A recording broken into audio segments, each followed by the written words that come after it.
Again, I suppose it's kind of a smaller mirror of what I do, but just locally. Yeah. He's there to check donations are legal, he's there to observe the incomings, the expenditures, he's there to make reports to my department, so we keep this party legal.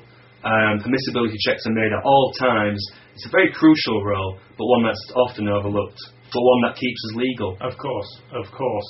So how do the local groups and branches cope generally with managing finances and to adopting to different requirements obviously brought to them?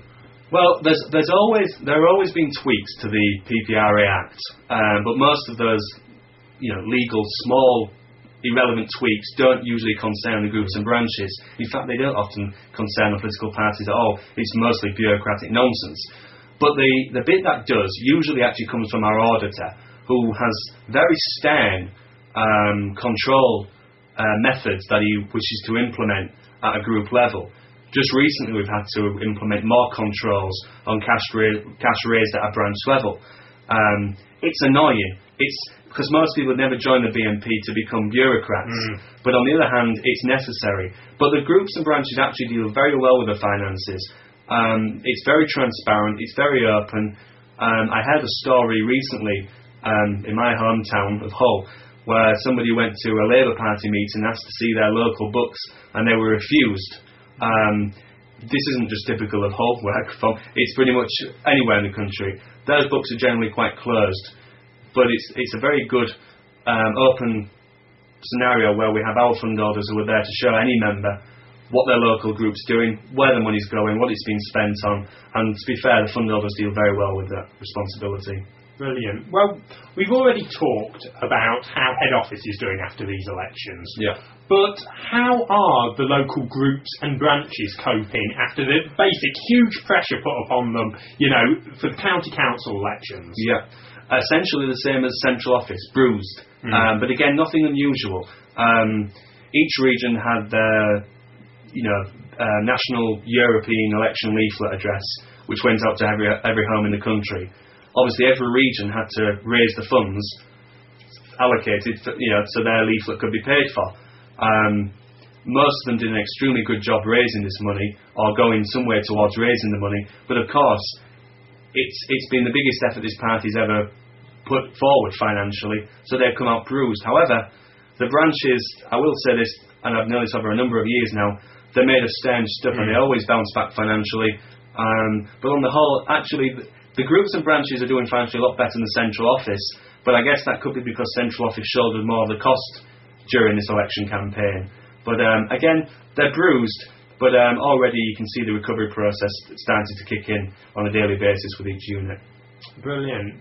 So really moving on from that, when people found out that we were doing this interview with you, we had the opportunity, for them to ask a few questions to you if they wanted to. They could email them in. And one of the big questions coming in, I know we've covered a few of them up to now, was what is the current state of Great White Records? You were obviously heavily involved in setting up Great White. Can you tell us the current position? I can. Great White Records, a very essential part of the party's machine. Again, often overlooked. In fact, Great White's vision won't be felt for a while yet, because it's like any new venture. You start off with one product, which a few years ago was time to make a stand. Who functions on one product? Nobody. No business does. However, we've always known that over a period of time, eventually a catalogue of a body of work would develop. I've taken it so far, in fact, it's now moved to the management of Joey Smith. Most people know Joey because he produced the album Not Just About the Music. Joey from day one, once involved with Great White Records, was very, very eager, very ambitious, very instrumental, and in fact probably had the time that I didn't because of Treasury commitments. Joey was instrumental in the recent European election campaign on the Battle for Britain roadshow. And most people would have seen him if they'd attended that. Joey donated all his own time to this. He took holidays off to do this. Never got paid a penny. Very, very dedicated young man, Joey. But I'm very confident that under Great White's tutorage of Joey Smith, it'll go a long way. Brilliant, brilliant. Now, Dave, moving onto your personal stance on a few things. You've written previously in Identity of the importance of English nationalism over British nationalism. Could you explain the importance of an English Parliament and why this is so, important in your opinion? Yeah, this is always one of those questions that always has a divided issue. I almost care for the day I wrote the article, but on the other hand, it's an opinion.